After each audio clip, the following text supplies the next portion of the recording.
Tiene el uso de la palabra el académico Gonzalo Ramírez Cleves por 15 minutos.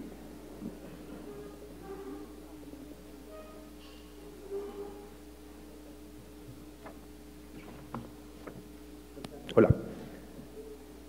Buenas tardes, honorables magistrados, público en general. Es para mí un honor contar con la posibilidad de asistir a esta audiencia que encuentro provechosa para la dinámica de deliberación de nuestra Corte Constitucional, órgano determinante y definitivo de nuestra democracia constitucional, especialmente en una coyuntura electoral en donde el tema de la paz se ha vuelto nuevamente el principal elemento para la decisión de la contienda política y en donde la Corte tiene que analizar seria y profundamente en un desarrollo constitucional y legislativo adecuado que posibilite acabar sin impunidad para las víctimas con un conflicto que ya ha cumplido más de 50 años.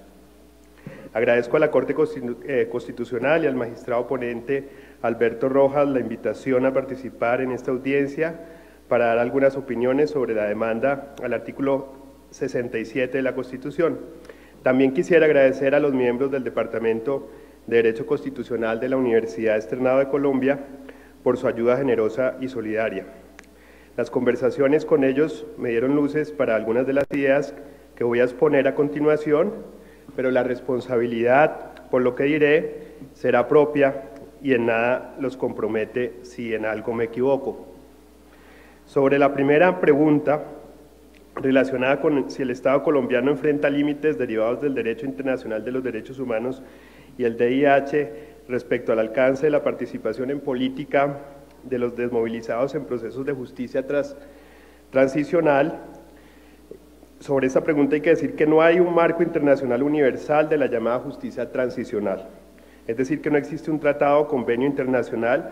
que haya definido de manera integral cada uno de los puntos que se deben tener en cuenta en la llamada justicia transicional, y se puede decir que es un tipo de justicia en continua construcción que se va consolidando y renovando a través de los distintos instrumentos de derecho internacional, pero que también se complementa con las experiencias nacionales en lo que ha sido llamado diálogo entre jurisdicciones.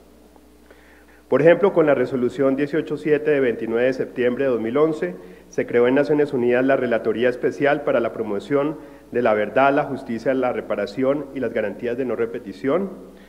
Con anterioridad a esta fecha, esta misma organización internacional había desarrollado a través de diferentes suborganismos los avances más importantes en materia de derechos de las víctimas de graves violaciones del derecho internacional de los derechos humanos y del DIH. La justicia transicional, que puede ser definida, y esto lo tomo primi, como aquellos procesos a través de los cuales se realizan transformaciones radicales de un orden social y político, bien sea por el paso de un régimen dictatorial a uno democrático, bien por la finalización de un conflicto interno armado y la consecución de la paz, trata de conciliar los elementos de verdad, justicia y reparación y no repetición con el hecho de conseguir la paz o el tránsito a una democracia. Desde mi punto de vista, este tipo de justicia se puede clasificar de tres maneras. En primer lugar, una justicia transicional que se da después de un acuerdo de paz entre un régimen no democrático y un régimen democrático, por ejemplo, la dictadura argentina, española, uruguaya y brasilera, y el tránsito del régimen del apartheid en Sudáfrica.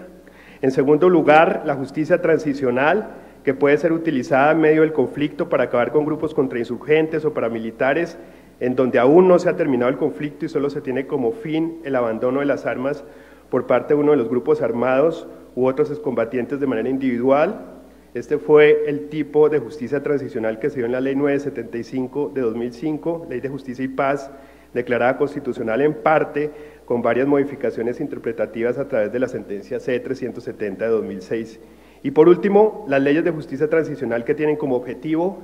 acabar de forma definitiva con un conflicto armado, como es el caso del marco jurídico para la paz y las futuras leyes que la desarrollan. En estos tres tipos de justicia transicional se proscribe las llamadas amnistías, indultos generales, ya que en todos los casos se debe tener en cuenta los derechos de las víctimas a la verdad, justicia, reparación y presupuestos de no repetición. Lo que se quiere principalmente es evitar la impunidad, especialmente los crímenes nucleares, como el genocidio, crímenes de guerra, delitos de lesa humanidad y los crímenes de agresión, y que se garantice la investigación, juzgamiento y sanción de los principales perpetradores de dichas conductas. En este sentido, las leyes de punto final o de amnistía dictadas en épocas de transición,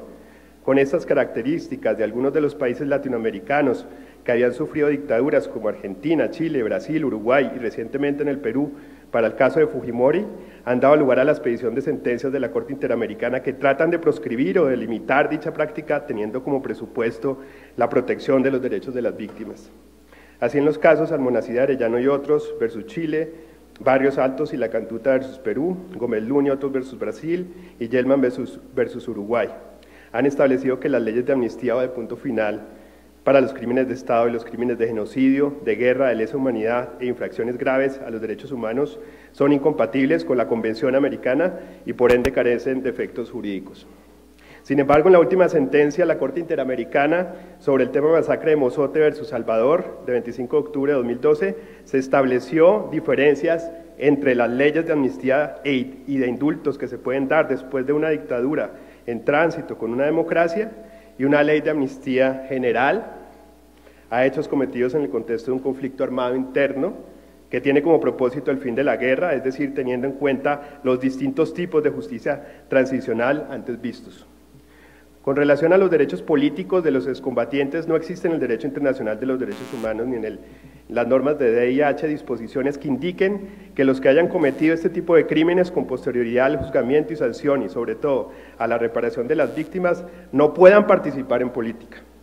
Por el contrario, existen varios ejemplos en el derecho comparado, como en los casos de Mozambique, Sudáfrica, Angola, Sudán del Sur, Burundi, Nepal, Indonesia, Irlanda del Norte, Guatemala, El Salvador, Kosovo y Macedonia, donde acuerdos entre el gobierno y los grupos de excombatientes dieron lugar a que se diera la posibilidad de participar en política por parte de los excombatientes. No obstante lo anterior, considero que la participación en política de excombatientes debe tener en cuenta los llamados crímenes como el genocidio, lesa humanidad y en algunos casos los crímenes de guerra más graves que hayan sido perpetrados en el marco del conflicto, diferenciando claramente estos con los de lesa humanidad para su investigación, juzgamiento y condena. Asimismo, se debe establecer criterios claros que determinen cuáles son los elementos que deben ser conexos con el delito político, para que de esta manera se puedan llegar a permitir la participación en política de los excombatientes que cometieron conductas en el marco de la guerra y no delitos comunes o con dicha intencionalidad. La Corte Europea de Derechos Humanos y la Corte Interamericana de Derechos Humanos han dispuesto en su jurisprudencia que mediante legislación se pueden establecer que ciertas conductas punibles puedan dar lugar a que se limite el derecho a la participación en política, pero dichas medidas deben ser proporcionales, necesarias, tener una finalidad loable y que en todo caso permitan el desarrollo de una sociedad democrática. Sin embargo, nada se ha dicho sobre los regímenes de transición y la posibilidad que excombatientes puedan ver limitados en sus derechos políticos en el marco de una ley de justicia transicional. Ante este vacío, pienso que el margen de discrecionalidad de los estados dependerá de los estándares de idoneidad, necesidad, fin loable, garantía previa de una sociedad democrática y proporcionalidad en conjunción con el reconocimiento pleno de los derechos de las víctimas a la verdad, justicia, reparación integral y presupuestos de no repetición. Sobre la segunda pregunta, sobre el derecho de las víctimas y la participación en política, la implicación es estrecha, ya que no puede existir participación en política si previamente no se ha dispuesto un marco para garantizar los derechos de las víctimas a la verdad, la justicia, la reparación integral y presupuestos de no repetición. La garantía de los derechos de las víctimas debe ser dada de manera colectiva e individual y teniendo en cuenta los estándares internacionales más favorables. Dichos estándares han sido recogidos con los informes de la Comisión de Derechos de las Naciones Unidas por parte de los relatores especiales como Joanet, Oretenlicher, Van Boven, Basuini, Salines y de Grave. También en los principios y directrices básicos sobre el derecho de las víctimas de violaciones manifiestas de las normas internacionales de derechos humanos, de violaciones graves del derecho internacional humanitario, a interponer recursos y obtener reparaciones, aprobado por Naciones Unidas el 16 de diciembre de 2005. En dichos principios se estableció que las víctimas deben contar con recursos efectivos e idóneos para conjurar la situación violatoria de los derechos, al acceso a la justicia y finalmente a la reparación de los daños sufridos para la restitución, la indemnización, la rehabilitación, la satisfacción y las garantías de no repetición. De tal modo que la tesis que se puede sostener es que no puede existir participación en política de los excombatientes si previamente no han cumplido con la reparación integral de los derechos de las víctimas. Asimismo, teniendo en cuenta el precedente de la sentencia C-579 de 2013, que dispuso que el derecho de las víctimas es un presupuesto fundamental de la Constitución de 1991, los derechos políticos de los excombatientes solo pueden ser reconocidos con un proceso previo y eficaz de investigación, juzgamiento y condena a los victimarios, en donde se haya reparado integralmente a las víctimas y se haya cumplido con los presupuestos generales del marco jurídico para la paz, es decir, que dentro de esas condiciones se encuentre como mínimo la dejación de las armas, el reconocimiento de responsabilidad, la contribución al esclarecimiento de la verdad, la reparación integral de las víctimas, la liberación de los secuestrados y la desvinculación de menores en el conflicto. El último punto sobre si el acto legislativo sustituye la Constitución, porque se deja la libertad de configuración del legislador la definición de crímenes de guerra, los actos de terrorismo, el narcotráfico u otros crímenes transnacionales como delitos conexos al delito político. Sobre este punto y teniendo en cuenta los presupuestos planteados en la demanda en relación con la premisa del juicio de sustitución y de eficacia, considero que el demandante tiene razón en que la Constitución de 1991 contiene un principio consustancial que se puede denominar marco jurídico democrático,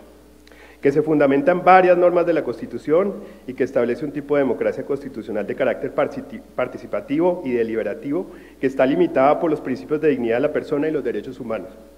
Esto quiere decir que para todos los derechos de participación política, como la posibilidad de elegir voto pasivo, como de ser elegido voto activo, se debe cumplir con una serie de condiciones de edad, capacidad y probidad del sujeto. Esto se refiere a que los que puedan llegar a tomar decisiones democráticas deben cumplir con un mínimo de condiciones para ser candidatos o para elegir. Este pilar fundamental se ve garantizado en varios artículos de la Constitución del 91, así como elementos del bloque de constitucionalidad. No obstante lo anterior, desde mi punto de vista, con la introducción del artículo 67 de la Constitución del 91, no se está sustituyendo la Constitución en dicho elemento consustancial, ya que la Constitución de 1991 garantiza a su vez un tipo de democracia que podríamos llamar democracia reconciliatoria, y que se sustenta en la posibilidad de utilizar los mecanismos que permitan procesos de negociación y reconciliación para acabar con los posibles conflictos armados. Como establece el mismo demandante, la Constitución del 91 fue en sí mismo un pacto de paz que dio lugar a la posibilidad de participación en política de excombatientes, de grupos guerrilleros como el M-19, EPL, el Quintín Lame. Es decir, que la Constitución de 1991 es en sí misma un acuerdo jurídico superior que está fundado en la democracia reconciliatoria, que la identifica y caracteriza. El presupuesto de democracia reconciliatoria se verifica en el preámbulo, en el artículo 2, en el 67, en el 95 de la Constitución y especialmente en el artículo 22, que dispone que la paz es un derecho y un deber de obligatorio cumplimiento. Por esta razón considero que dotar de derechos políticos a aquellas personas que hicieron parte de un conflicto armado y que en la comisión de los delitos políticos pudieron haber cometido delitos como crímenes de guerra, incluso crímenes internacionales, que tengan conexidad directa con el delito político, es una forma de garantizar un tránsito de un escenario de guerra a uno de paz y reconciliación, en donde se garantice la participación efectiva de los excombatientes. Sin embargo, se debe tener en cuenta que con la introducción en nuestro bloque de constitucionalidad de la justicia transicional, que garantiza los derechos de las víctimas a su reparación integral, como principio estructural ya verificado en la sentencia C-579 de 2013, dicha participación en política solo puede ser posible una vez los excombatientes hayan cumplido con la reparación integral de las víctimas. Por otro lado, se debe hacer hincapié en que la norma demandada tampoco sustituye el principio estructural del marco jurídico democrático, ya que se le otorga la posibilidad al legislador estatutario de que a través de la ley regule cuáles son los delitos conexos al delito político para efectos de la participación en política de los excombatientes. Es decir, que la misma norma establece qué será la democracia deliberativa en cabeza del Congreso, la que establezca los elementos, condiciones y presupuestos de los delitos que por conexidad sean considerados como políticos.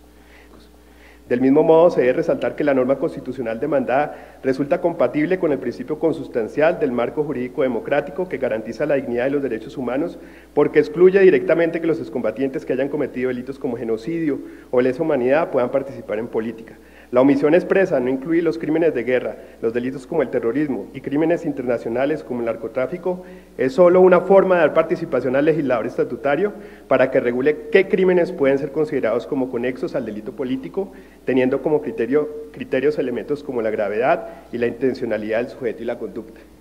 Si bien es cierto, el principio del marco jurídico democrático puede ser considerado como un principio consustancial a la Constitución, este debe leerse desde una perspectiva integral con la Constitución en su ideal de buscar la reconciliación y la paz entre los colombianos. Esta conciliación entre los principios de democracia y reconciliación